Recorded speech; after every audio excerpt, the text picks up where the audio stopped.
देख रहे हैं एमडीपी न्यूज। इस तरीके से सहरसा की तमाम खबरें आप तक पहुंचाते रहे हैं। हमारे साथ जो बैठी है मैडम, किसी जान पहचान की मोहताज नहीं, लगातार जनता की सेवा करती रही है, समाज सेवी के रूप में हमेशा रही है और आपको हमेशा लॉर्ड बुद्धा की जो है प्रोफेसर भी रही है और पीके हॉस्पिटल में लगातार एमबीबीएस भी है और लोगों की सेवा हमेशा करती रही है। जानने की कोशिश करेंगे, भारतीय जनता पार्टी से जुड़ी हुई है और लगातार कई पिछले सालों से लोगों की सेवा भी करती रही है बिना किसी पद पे रहते हुए। तो उनसे जानने की कोशिश करेंगे कि समाज सेवा तो आप कर रहे हैं, तो आगे जो है इलेक्शन वगैरह भी है, लोकसभा और विधानसभा के भी इलेक्शन है, अपने आप को किस रूप में देखते हैं अभी? मैं तो बीजेपी की कार्यकर्ता भर हूँ और इलेक्शन के बारे में तो ये तो कैंडिडेट का सिलेक्शन तो बीजेपी के शीर्ष के हाथ में है, उसमें मेरा कोई रोल नहीं है और मैं उसके बारे में कुछ नहीं कहना चाहती हूँ। मैं एक कार्यकर्ता के नाते जो पार्टी जो भी मुझे आज्ञा देगी मैं उसका पालन करूंगी। जैसे कि लॉर्ड बुद्धा मेडिकल कॉलेज है, वहाँ पे जो फैसिलिटीज वगैरह है, एडमिशन के प्रोसीजर वगैरह है, वहाँ पे किस तरीके से होते हैं? वो सब सरकार के एनएमसी के गाइडलाइन के अनुसार होते हैं। हम लोग जो एमबीबीएस में एडमिशन लेते हैं वो टोटल एमबीबीएस टोटल एडमिशन जो है वो एनएमसी जैसा नीट के थ्रू ही होता है। हम लोग एक भी बच्चे को जो है अपने मन से नहीं ले सकते हैं। हमारे यहाँ कोई एनआरआई कोटा नहीं है एमबीबीएस के लेवल पर और हम लोग का कोई मैनेजमेंट कोटा भी नहीं है। तो सारे बच्चे जो 100 बच्चे जो है वो एनएमसी नीट के ही थ्रू आते हैं। पूरी तरह से पारदर्शिता है, उसमें कोई भी प्रॉब्लम नहीं है। पीके हॉस्पिटल में भी कई सारे लोग आते हैं और बताते हैं कि यहाँ बहुत बेहतर इलाज होता है, ऑपरेशन वगैरह भी होता है। किस तरह की सुविधा इस पीके हॉस्पिटल में भी है? यहाँ पर भी हर तरह की सुविधा है। हम लोग ऑपरेशन भी करते हैं, हम लोग इनफर्टिलिटी का इलाज करते हैं।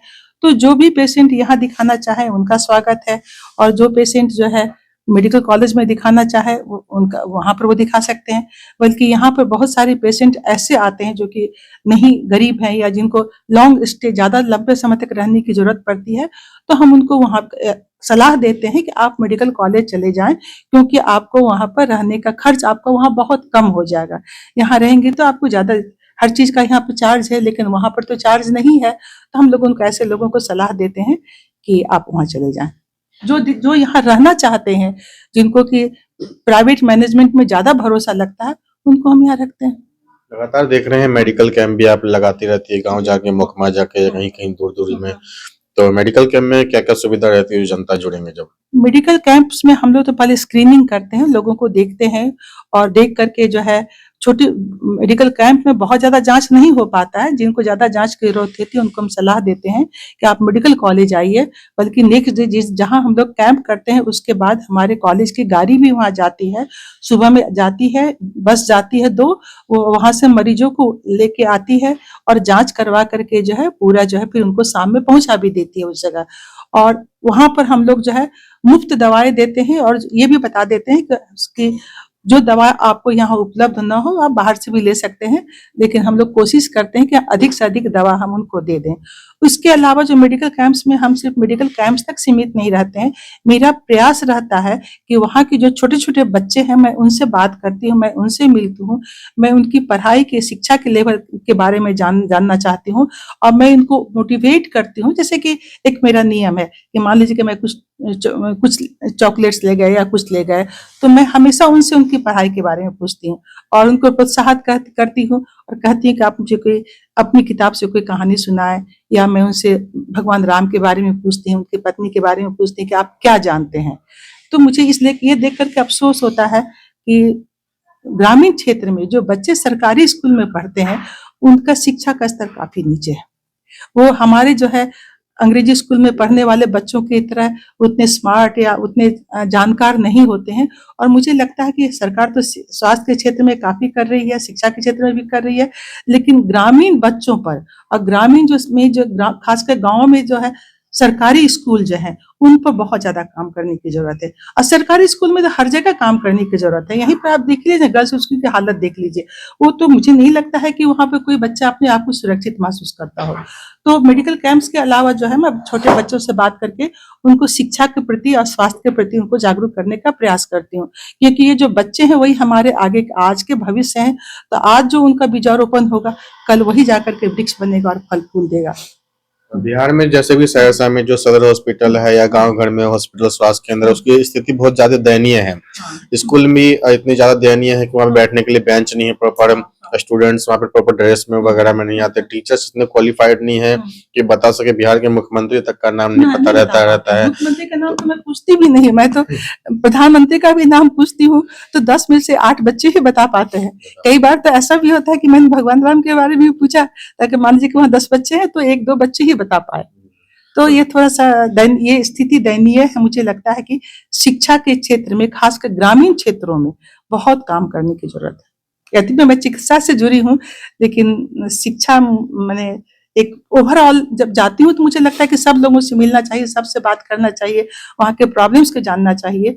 तो मुझे लगा कि स्वास्थ्य के अलावा शिक्षा की वहाँ बहुत कमी है, उस पर बहुत ध्यान देने की ज़रूरत है। जैसे कि आपने कहा पीके हॉस्पिटल में तमाम सुविधाएं मिलेगी, और यहाँ पे जो काम नहीं हो पाता वो आप लॉर्ड बुद्धा कॉलेज में भेज देते हैं। तो नहीं, ऐसा नहीं है कि यहाँ काम नहीं हो पाता है। हम लोग यहाँ ओपन सर्जरी करते हैं, ओपन सर्जरी हम लोग सब कुछ कर सकते हैं, लेकिन लैप्रोस्कोपिक सर्जरी हमारे यहाँ नहीं है।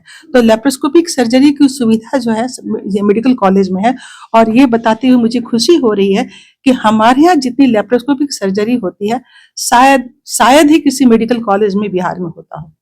हमारे यहाँ रोज लैप्रोस्कोपिक सर्जरी होता है और काफी होता है। और तमाम तरह के लोग हैं अपने सहरसा में। बहुत लोग की आर्थिक स्थिति खराब होती है, बहुतों की नहीं होती है। जिसकी आर्थिक स्थिति खराब होती है उसकी भी किसी तरीके से मदद करते हैं आप लोग? हाँ, हम लोग मदद करते हैं, लेकिन मुझे ये प्रचार करना या बोलना अच्छा नहीं लगता है। जैसे अभी हाल में अगर जो मेरे पास आता है, जैसे अभी हाल में एक करीब 6 महीना साल भर पहले किसी का गंगजला चौक पर किसी का घर जल गया। तो मुझे उनके एक पड़ोसी थे, वो मेरे यहाँ माने के स्टाफ है, उसने बताया कि ऐसे-ऐसे हुआ, आग लग गया और सब कुछ जल गया। तो फिर मैंने उनको बुला करके 10,000 रुपया दे दिया उनको कि ठीक है, तब तक कुछ तुमको सहूलियत हो जाएगी।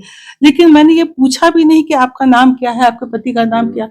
क्योंकि ये सब काम तो आदमी आंतरिक खुशी के लिए करता है ना, किसी प्रचार के लिए नहीं करता है। तो इसमें मुझे कोई जानने की ज़रूरत नहीं थी कि वो कौन है, क्या है। बस उसको ज़रूरत थी इसलिए मैंने मदद किया और कुछ नहीं। जैसे कि कल 26 जनवरी है, आपके कॉलेज में हॉस्पिटल वगैरह में कुछ समारोह रखे जाएंगे, तो जनता से क्या कहना चाहती हैं? जनता से मैं ये कहना चाहूँगी, मुझे एक अफ़सोस इस बात का भी लगता है कि बीमारियाँ जो होती हैं, और ख़ास करके मैं बीमारियों का प्रतिशत जो है बड़े शहरों में ज़्यादा देख रही हूँ, और मुझे इस बात की चिंता होती है कि ये बीमारियाँ इतनी ज़्यादा क्यों बढ़ रही हैं। तो मैं इसलिए इस पर ध्यान, और ये सारी बीमारियाँ जो है मुझे लगता है कहीं न कहीं हमारे आजकल के आधुनिक जीवन शैली से जुड़ा हुआ है और अज्ञानता से जुड़ा हुआ है। तो मैं उन लोग को, सारे लोगों को यही मैसेज देना चाहूँ कि आप जो है फ़ास्ट फूड से थोड़ा-सा परहेज़ करें। आप जो है हमारे, ख़ास करके हमारे शहर में तो आपको जो हरी सब्जियाँ, फल वगैरह बहुत ज़्यादा मिल जाएँगे, और जहाँ ना भी मिलता हो, उन सारे लोगों से मेरा अनुरोध है कि आप फ़ास्ट फूड से बचें, क्योंकि बहुत सारी बीमारियों को जन्म देता है। और सारे लोगों से मैं यह भी कहना चाहूँगी कि अगर आपके पास समय है, तो आप शिक्षित हैं, तो प्लीज़ आप अपने पास के जो सरकारी स्कूल हैं, वहाँ जाएँ और वहाँ पे जाकर के जो है बच्चों की मदद करें। बल्कि अभी मैं बात कर रही थी गर्ल्स स्कूल के बारे में, किन्हीं से बता रही थी, तो उन्होंने कहा कि जो है सरकार एक प्लान लाई है कि आप स्कूल को गोद ले सकते हैं। तो मुझे लगा कि एक बहुत अच्छी बात है कि गोद अगर हम ले सकते हैं और आप लिफ्ट कर सकते हैं स्कूल को, तो बहुत अच्छी बात है, और मैं आगे कोशिश करूँगी कि मैं इस दिशा में कुछ काम करूँ। जैसे कि आप बीजेपी से जुड़ी हुई है, लगातार पिछले तीनों राज्यों में जीत हुई है, एमपी, राजस्थान, छत्तीसगढ़ में। क्या लगता है वो लहर जो है बिहार में भी काम आएगी? निश्चित रूप से काम आएगी। मोदी का जादू तो हम लोग के भी मतलब कि मोदी के जादू के चलते ही हम लोग भी बीजेपी से जुड़े हुए हैं, और मैक्सिमम लोग जुड़े हुए हैं। और उसके बाद जो है बीजेपी में आने के बाद मैंने एक देखा, इसका एक विशाल इंफ्रास्ट्रक्चर इसका है। मतलब कि हर काम जो है बहुत सलीके से, बहुत अनुशासित तरीके से होता है। यह अपने आप में एक जो है इसका जो है पता मुझे तब लगा जब मैं इसके पास, एकदम इसके नज़दीक आई, इसके अंदर आई। बाहर से ये पता नहीं चल पाता है कि ये इतनी विशाल पार्टी है और इतनी अनुशासित पार्टी है, और जहाँ पर कि इतना अनुशासन हो, और बहुत सारे लोग ऐसे हैं जिन्होंने अपना जीवन दान किया है और समाज के लिए काम कर रहे हैं। तो ये सब इतनी अच्छी बातें हैं ना कि जिस भी पार्टी में ऐसे कार्यकर्ता होंगे तो वो पार्टी तो आगे बढ़ेगी ही। और मुझे नहीं लगता है कि सिर्फ 2024 की बात नहीं, मुझे पूरी उम्मीद है कि 2029 में भी जो है बीजेपी ही आएगी। जैसे कि सरकार की बीजेपी सरकार की लगातार कई सारी योजना भी चल रही है, उज्ज्वला योजना जैसे राशन कार्ड योजना, आयुष्मान कार्ड वगैरह, तो ये सब आपके हॉस्पिटल में भी लागू होते हैं आयुष्मान वगैरह? नहीं, आयुष्मान कार्ड हमारे यहाँ नहीं लागू है। आयुष्मान कार्ड मेडिकल कॉलेज में लागू है, तो जो लोग यहाँ पर आते हैं जिनको आयुष्मान कार्ड की जरूरत होती है, उनको मेडिकल कॉलेज रेफर कर देते हैं कि आप वहाँ चले जाइए, आपका वहाँ मुफ्त हो जाएगा। तो ये थी हमारे साथ कल्याणी सिंह मैडम जी, जिनका साफ साफ कहना है आने वाले दिनों में बीजेपी की लहर बिहार में भी रहेगी। और जैसे कि आपको किसी भी प्रकार की बीमारी है, इलाज करवाना है, पीके हॉस्पिटल में आइए और यहाँ से प्रॉपर आपको सलाह दी जाएगी। और उसके बाद जो है लॉर्ड बुद्धा कॉलेज भी है, वहाँ पे भी प्रॉपर आर्थिक स्थिति जिसकी खराब है उसके लिए भी मैडम हमेशा हेल्पफुल रही है, हमेशा गरीब लोगों की सहायता करती रही है। इसी तरह की तमाम खबरें देखते रहिए सहरसा से रंजन जायसवाल की रिपोर्ट।